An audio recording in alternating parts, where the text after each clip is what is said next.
I'm happy to be here with you guys. Thank you very much for showing up. As I understand, I think this is a holiday for some of you, so I'm happy that you are taking the time for today's webinar. And all right, so today we will talk about risk assessments and security protocols and security strategies. And to launch today's call, I invite you to answer the 3 questions that are now showing up on your screen. This is a small exercise, so I can get an idea of where we stand today. Like, what are your strengths and vulnerabilities? So please feel free to answer those 3 questions. I will share the results right after. Okay, so first question is, have you ever conducted a self-risk assessment? It's a yes or no question. Then we have, do you have a security strategy in place? It's yes or no. And then the last question is, are you familiar with digital security protocols? Again, it's a yes or no question. So please feel free to answer. All right, so answers are coming in. Thank you very much. For okay, yeah, I'm starting to see more questions coming. If you have any questions during today's call, feel free to post them on the Q&A section on Zoom. There is a special button for that, although you can still write or share on the chat. We would like to get your questions all dropped in on the Q&A section. It's easier for us to follow up. All right, so, okay, that's good. Okay, I think maybe 1 or 2 more participants to answer questions. All right, good. Okay. 1 more, come on. All right. Okay, I think I can close the poll right now and share the results with you guys. Good, okay. So I'm sharing the results. Okay, so the first question, have you ever conducted a self-risk assessment? Not surprisingly, most of you have not, 56%. Although honestly, I had the idea that this number was going to be larger. I'm happy it's not. It's 55% and 44%. All right, so do you have a security strategy in place? Okay, so most of you do not have a security strategy in place, 67%. So, okay, that's an area of opportunity. And then, are you familiar with digital security protocols? Okay, the answer was 55% yes. And this sounds to me okay, because some of you guys are working for media organizations. I'm happy to hear that some of them do have security protocols in place. They're very much needed nowadays. Okay, great. All right, so I'm going to stop sharing the results, and I will begin with the presentation. Again, if you have any questions, feel free to drop them on the Q&A section. All right, good. So today we will review 4 topics. The first one is risk assessment. Second topic is recognizing vulnerabilities and strengths. The third topic is designing a security protocol, and then designing a security strategy. Okay, so first topic. Why do we have to run a self-risk assessment, and why it is important for human rights defenders and journalists alike? Well, first of all, it helps you to ensure that your efforts are commensurate to the risk you face.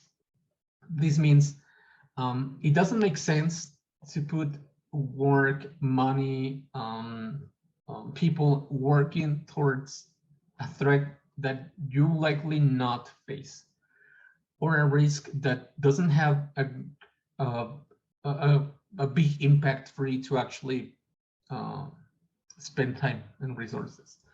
So by doing this self-risk assessment, either you as an independent journalist, or if you are in charge of a small or medium media organization, you have to run a security assessment first to be able to know where to start working, depending on the risk level and the threat landscape locally. Of course, even though we are talking about cybersecurity, not all threat actors are equal. Some of them have access to different tools. Some of them have a different sets of skills.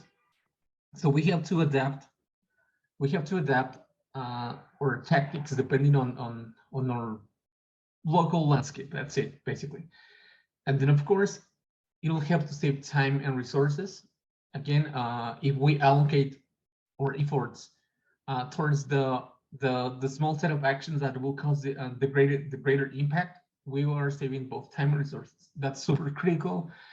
And if you are an independent journalist, or if you're in a small NGO, you know that saving time and resources is critical, because you don't have like huge resources from any corporation. Maybe you have some grants here and there, but the more money you save, the more resources you save, the better. So there's that.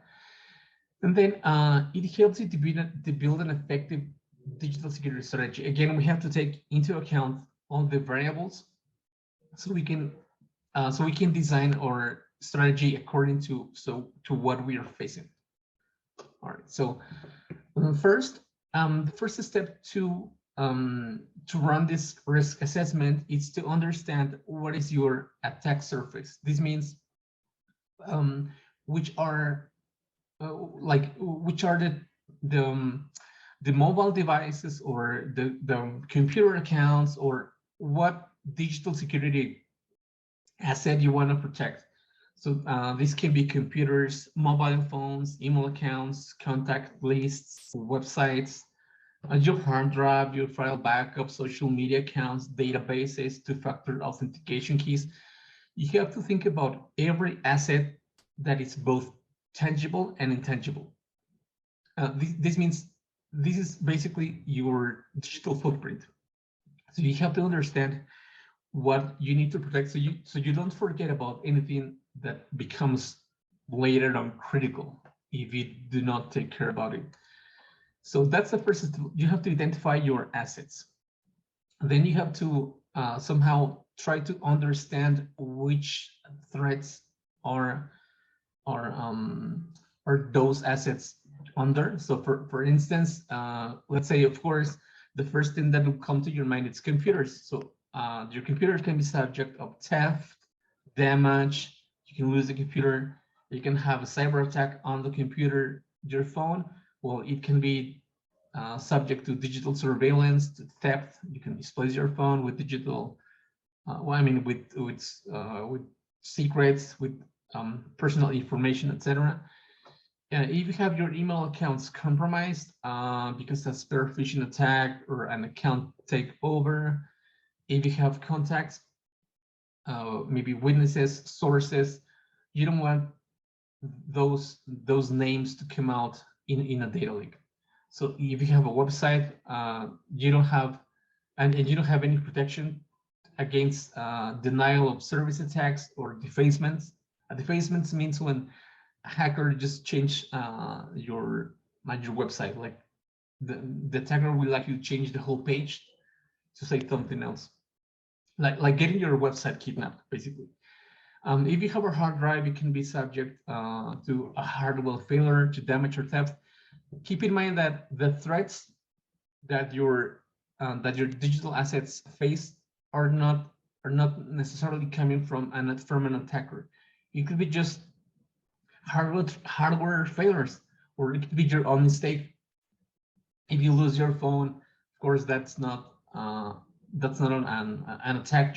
You are just losing your phone because, I don't know, you got distracted or whatever. So all these threats might come from your own mistakes or omissions, it can all these threats can come from teammates. I mean, if they make mistakes or whatever, these threats can come also from omissions from your IT team or from external threat actors, meaning hackers on the internet, state-sponsored hackers, or members, I don't know, of the military using cyber weapons, etc. So you have to understand, first of all, which are your digital assets and which are the threats they face. Those are two important steps. Then you have to identify your own weaknesses. For instance, let's say that the first thing that came to your mind was, oh, well, my computer has a weak password, or it has an old version of Windows, or you know what, I have a super old PDF reader, or maybe your phone has a weak passcode, you have 000 or 1234, or it's just an old version of Android. Maybe your email account has the same password as your Facebook profile. Then you know that's a weakness you have. Maybe you say, oh, you know what, I don't have two-factor authentication for my email. Or maybe you were sharing your contact list and you didn't even realize, or you know that you are not that you don't have updates on your website components, for instance, or if you identify that your hard drive is critical for you, and then you go, oh, you know what, my hard drive is actually like 8 years old, it can fail anytime. So that's a weakness. And so you have to associate, first of all, your digital assets, then the threat vectors, and then the weaknesses you have. So here are examples in this table right here. You can see examples of weaknesses for each digital asset you have. So just check this out. Some of them are tangible, such as a hard drive, and some of them are not, such as social media profile or a database. So now that you understand those three parts, then now you can run your risk assessment, and then you have to understand what the threat landscape is and how likely is that you will face certain threat scenario. So we have in this table right here, you will see 5 levels. First one is very unlikely. The next one is unlikely, then possible, then likely, and then the very likely. And then you have a scale from 1 to 5 of the impact that this may have on your operations or physical security. You have, first of all, negligible. So you can take that, then minor, then moderate, then significant, and then catastrophic. Of course, on the red side, on the catastrophic side, we have, of course, the risk of someone getting killed, kidnapped, or injured. Then we have some like the impact that can have on your organization, on your personal well-being. It's significant. Then we have like the other level, which is high. This can be interruptions on your operations. Let's say you are a newspaper, and the newsroom is actually hacked, all your computers are kidnapped. They were a victim of a ransomware attack. And of course, nobody's life is at risk. So maybe that's not an extreme risk, but it is still a high risk event, because this will stop you from operating, and this will impact revenue, etc. And this will have other consequences. And then we'll go one step down to the moderate impact, and then one step further down to just low impact. So when you are doing your self-risk evaluation, you have to think about what are your most important assets and what are the most likely risk scenarios that you might face with them. And then using this table, you can actually multiply the probability and impact. And then you can have like like some steps that you can actually take depending on the risk level. If you can see here on the extreme side, we have 25 points, and on the low side we have just 1. So depending on the number that you get using this table, you can actually start prioritizing which actions you will take. I hope that makes sense. Again, if you have any questions, feel free to drop them in the Q&A section on Zoom. We will review them. And now we will continue this with you have to document the risk controls and the response strategies that you take. For instance, when you are facing risk, you have 4 ways to deal with it. First of all, you have the option to eliminate the risk completely, just take it out of the table. You can have the option to treat risk. This implies like taking action to minimize the risk. This can be implementing a security policy, or maybe changing the configuration of your phone or your computer or your operating system.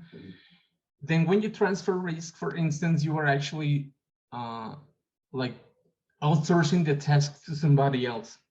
Let's just say that you have your backup on your own computer, and maybe you have a hard drive next to you, and you don't want to have that liability of having the backup right on your home, on your office. Then you transfer the risk by using a cloud backup service. So that way you transfer all the responsibility of securing that backup to a third party. So that's risk transfer. And then the other option you have when it comes to dealing with risk, just accept the risk. If the risk is not so likely to happen, and the consequences are not that bad, you can actually just accept the risk and continue. And then the second topic that we will cover today is recognizing vulnerabilities and strengths. So for this, you have to understand your own technical skills and that of your colleagues. Okay, I have here a participant's request. Can you, at the end, show the 3 risk assessments sheets again? Would like to print screen them. Yes, you know what? Actually, I can go back. Okay, there you go. So if you want to take a screenshot, that's okay.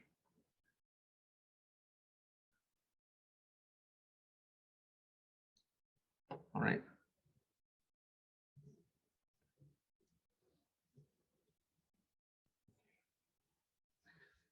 So there we go. You have to be real. You have to set your expectations regarding the technical skills that you have and that of your colleagues. Of course, it's not a good idea. It's not realistic to expect your employees or your colleagues to start using advanced digital security tools if they don't have the skills for it. So you have to understand your own limitations and your own opportunities. And then, for instance, if you know you have good security practices, because maybe you have been taking trainings for quite a long time, or maybe you do understand the risks, then well, that's a strength you have. Okay, then resources. If you have resources, if you have the economical means, if you have the time, if you have personnel, if you have IT staff, or if you have the support of a non-profit organization or of a bigger media organization supporting your security evolution, then that's good. If you don't, well, that's a vulnerability, but you can always find a way around it. You can ask for resources via grants, or you can reach other NGOs or maybe other media organizations that can connect you to some support networks. And then the last topic here is actually the support networks themselves. This means people that have your back if you have a security incident, or or that can help you actually to prevent a security incident. So remember, when it comes to digital security, just avoid being reactive. Like, we should change our mindset and try to be preventive. And for that, we have actually the security protocols. A protocol basically means a series of steps. So that's basically, it's not hard at all. The security protocols are made of actions, plans, rules, and steps to ensure that your information assets are as safe as possible from attacks or failure. So let's say that you are working for a newspaper, and maybe you are like in the field, like trying to get interviews or taking photographs, or you are actually covering a high-risk event, etc. You have to have an action plan to secure your assets. If you are taking your, I don't know, your camera, your phone, or your voice recorder to do interviews, you have to protect that equipment, and you also have to protect yourself. So if you have a plan, if you have a backup plan, if you have some rules, this will make your life easier when it comes to digital security. Maybe your IT team will say, oh, you know what, if you are given a USB key, do not put that on the computer. Maybe your organization has a rule saying no to USB thumb drives. Those can be used to hack computers. So maybe they can say, oh, you know what, you cannot use USB thumb drives here. Or maybe there's a rule saying, you know what, you're not allowed to use a third-party cloud service other than the organizations. Maybe they don't like you to use Dropbox because maybe that account can get compromised, or maybe that the access to Dropbox is not controlled by your IT staff. So this is what it means. Like, rules, you have to conduct your own, I mean, daily duties, taking into account what cybersecurity means for you. All right, so if you are thinking about the first steps that you need to take to design your cybersecurity protocol, you might feel all overwhelmed. There's a bunch of information on the internet, but you know what? There is actually a white paper that the National Cybersecurity Center in the UK elaborated, and it has like three short principles. The link to this white paper is right here on the slide. I will actually share those links with you at the end of the call. But basically, the first design principle they want us to know, it's prioritize the use case. This means when you are trying to design security protocols, you have to be real and understand how users are interacting with technology. You cannot ask someone to do some extra steps if they do not flow naturally with the way they are used to do things. So you have to be real. You have to take into account how skilled your personnel is, or yourself, and you have to be practical. So that's the first principle. The second one, just keep it simple. Do not overcomplicate your security protocols. Just be short, straight to the point. And then number three, think about the bigger picture. Every rule you try to follow yourself, or if you try to implement a rule on your organization, this will have an impact on the way you operate. So think about the bigger picture means think about how this will affect the time you invest, the efforts you put into this, and just be real and try to blend security in your everyday life, but try not to make cybersecurity a barrier, a wall. If you are like so strict with your cybersecurity protocols, people will just look for a way to bypass them. I've seen that a lot during my years as an IT person, if you try to impose super strict rules, people will just not follow them, and it'll actually backfire because people will look ways to circumvent what you are trying to make them to do. So if you keep it simple, if you prioritize the use case, and if you think about the bigger picture, then you are most likely set for success. And then we will talk now about strategies. Of course, this is a topic that is mostly directed to people that runs media organizations, or if you have a team, or if you are a decision maker, then this topic is for you. You have to first understand the threat landscape. As I said earlier during the call, not all enemies are created equal. Threat actors have different sets of skills and resources depending on their geographic location or political motivation, or if they are in power or not. If you have a threat actor that is currently an elected official, then of course that person has access to a bunch of tools, a bunch of resources. And well, if this threat actor is not currently an elected person, they don't have the state structure to operate. So you have to understand that. You have to mix politics, economics. For instance, during this COVID-19 pandemic, cybercrime rose a lot. People were just locked in their houses. A lot of computer guys lost their jobs. So some of them actually started to look for malicious ways to survive.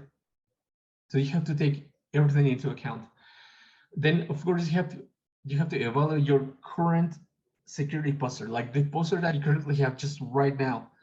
You have to take into account which digital security practices you do have, what is the technical skill set of your employees, if you have resources or not, if you have had training or not, etc.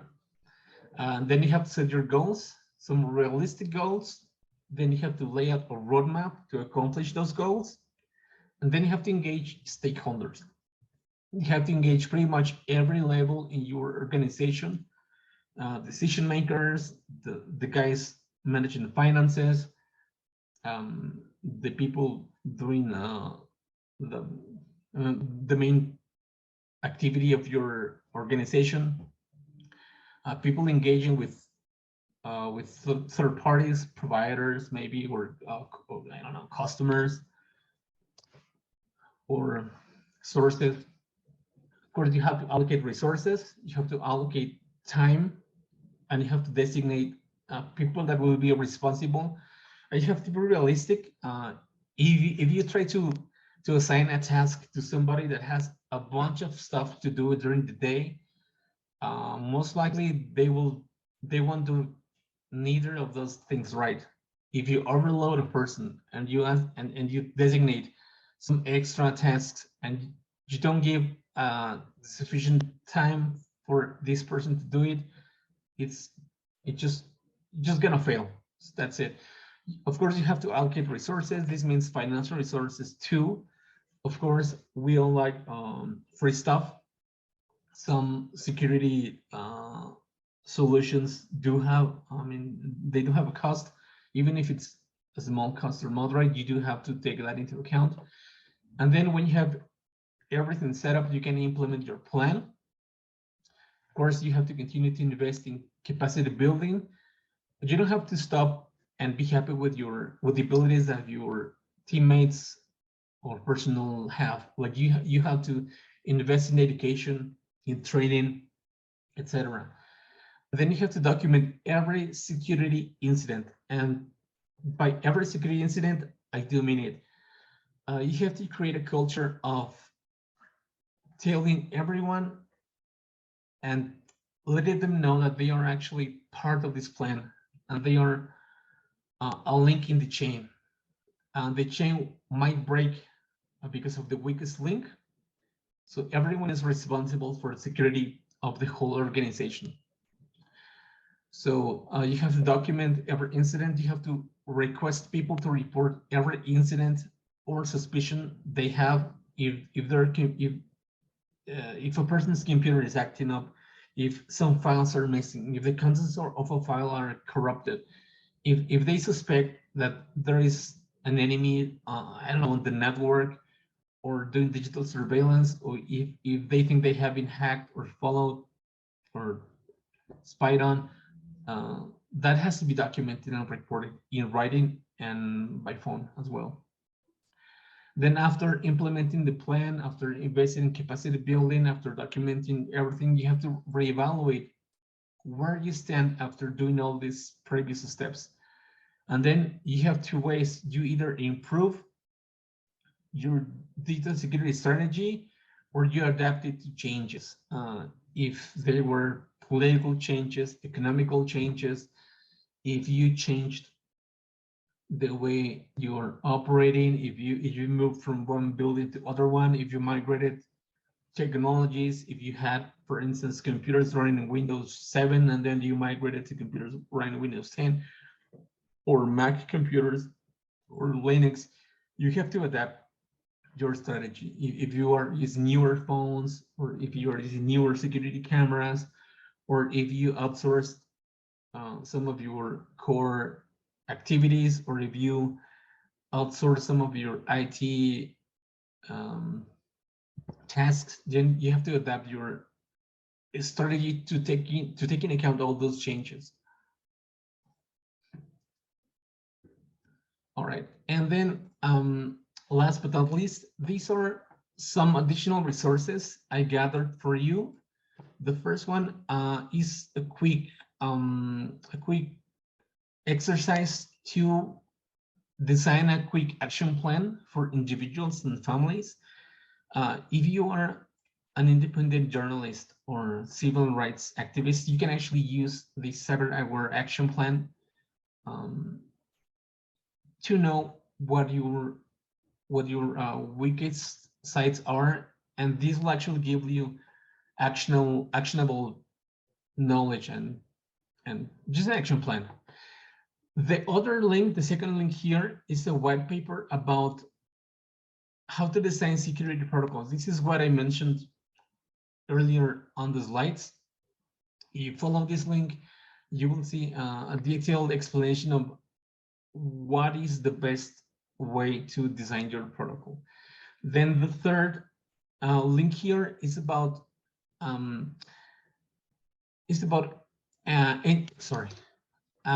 it's about how you can get help if you are an independent or humanitarian NGO to get help to improve your cybersecurity posture. Of course, the third link it's free help you can get, and then the fourth link, it's a reflection that came out of the World Economic Forum of a meeting these guys had, and this talks about why humanitarian sector cybersecurity is a priority. So if you are not yet convinced on why you have to spend time and resources for cybersecurity, this will actually open your eyes and help you understand. Or if you have to do some work convincing a decision maker on why you have to invest in this, you can take some bullet points here and have the decision maker. You can help him or her take a better decision. Now I think we are open to get some questions. I will share the links on the chat. Just give me a second here.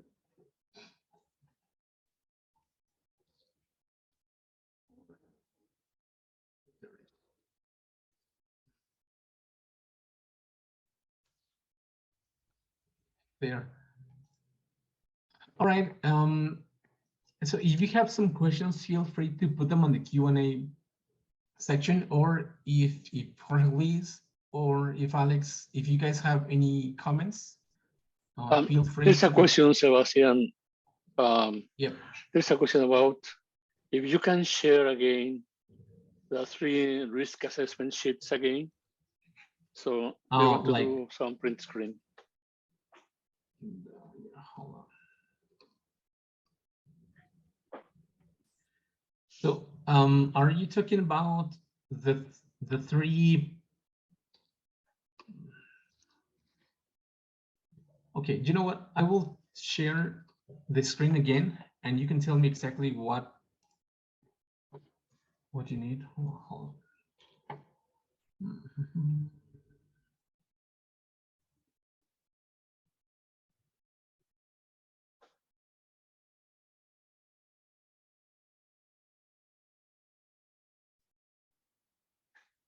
If I'll go slowly through the slides.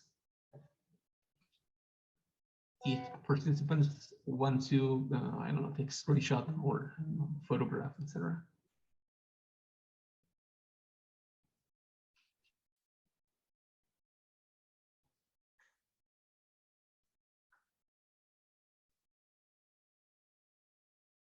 This is the risk evaluation matrix.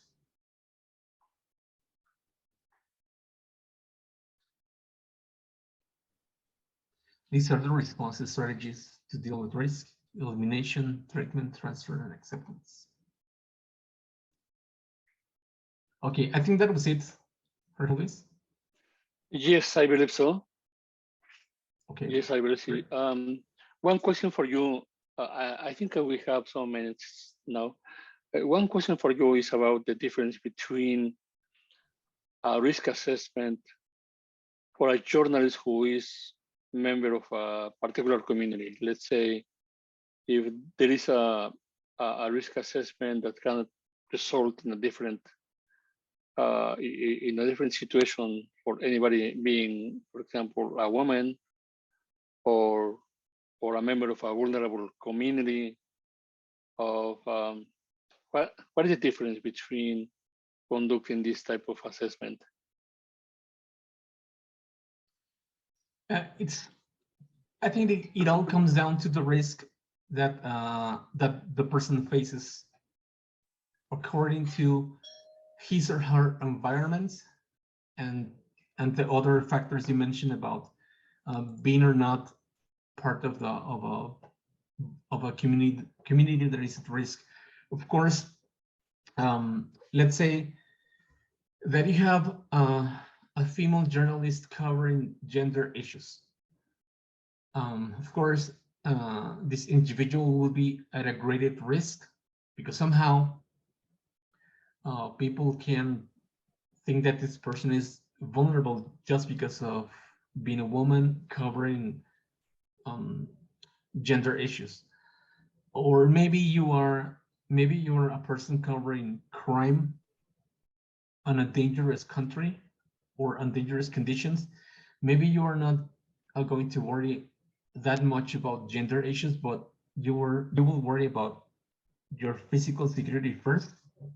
Or let's say you are a journalist living in on a state that spies a lot on their citizens, such as China. Maybe you are not that much worried about your physical security. I mean, if you are a journalist in Mexico covering the cartel wars, or in South America covering gangs, or in Africa covering civil war, etc. Of course, the dangers you face are not the same as if you are a journalist working in China, where the state is always trying to spy on you, to get on your phone, to find out if you are using VPN or not. And if you are a member of a minority, of a racial minority or ethnic or religious minority in a country or a region, you will actually face a greater risk because you are maybe not that well surrounded. I don't know, by resources or by eyes taking care of you. By doing this risk assessment, you should be able to take all of that into account, and you will be able to realize where your first steps need to be taken. Yeah.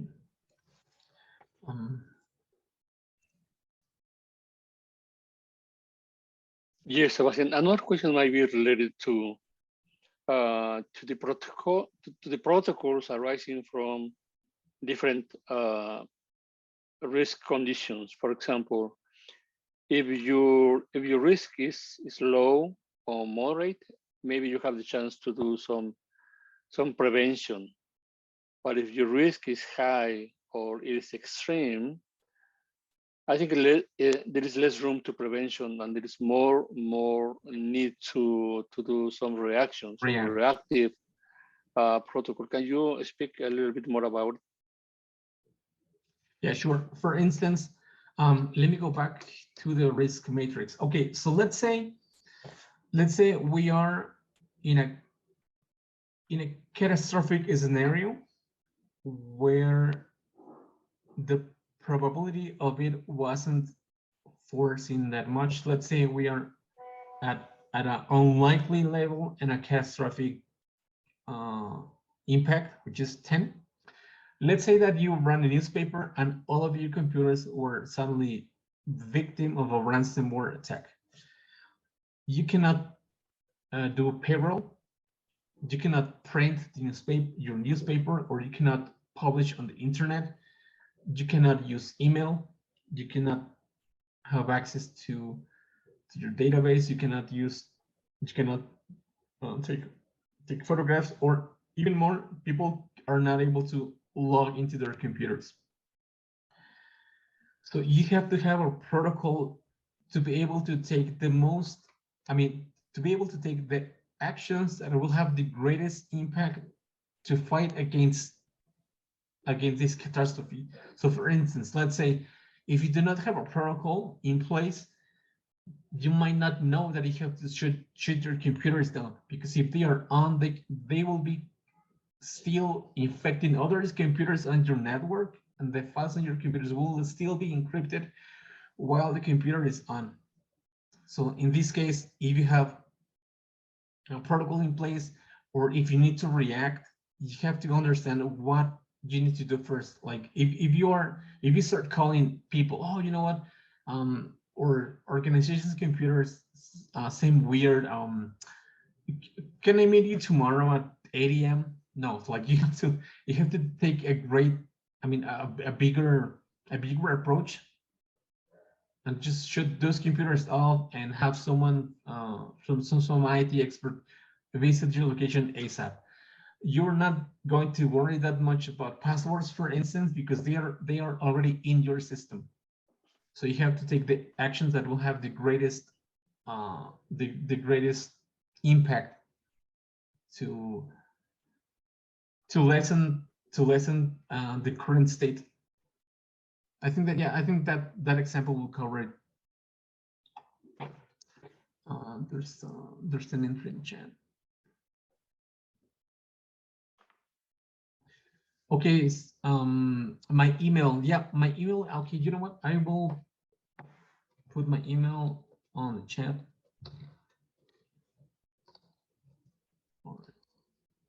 Right here.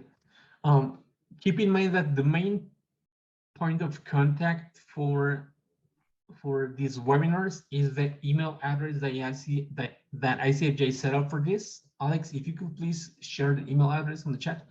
Although you can still contact me on this email address I shared with you guys on chat. Alex, yes, Sebastian. I have another question. Yep. Yeah, the question is about when you conduct a risk assessment, you are obviously right now our topic is digital security. But what is the relationship between digital security and physical security? I understand in some countries in some contexts, digital security attacks are first, and then we can see the physical attacks. Like the adversary is trying to figure out what is your purpose, or what is the information that you are managing, or the information that you have. Then once they have more information about the situation, the information that you have, then they can decide if they conduct a physical attack or not. In your opinion, what is this relationship? How we can reduce the possibility of having like a catastrophic damage or a significant impact on our security? Okay, great. I would like to answer that question with a real life example. Last year, The Guardian and other newspapers published an investigation that took the months regarding 50,000 numbers that were targets of surveillance with Pegasus, with this spying program. And out of those 50,000 numbers, 50,000 numbers were of Mexicans. And actually, one journalist that was killed was in that target list of this spying program. So as you said, some attacks are preceded by online surveillance, and also some attacks on people's lives or integrity or physical or mental health can be a consequence of a daily. Let's say you run an organization and you support others. Let's say you support other NGOs, or you support communities at risks, or you support human rights defenders, or you support people covering gender issues, or ambientalist, or etc. If the list of people you support is leaked and it's on the open internet, then people can take revenge against others for seeking help. So, like, taking care of your cybersecurity will have an impact on the real world. And please understand, we're not always talking about saving your life or preventing you from being physically attacked. We also have to consider mental health. If a person is a victim of cyber harassment, or if they are being threatened online on the internet, that will have an impact on your health, on your mental health. So, like, we have to look at all the phases of this issue. Thank you so much for attending.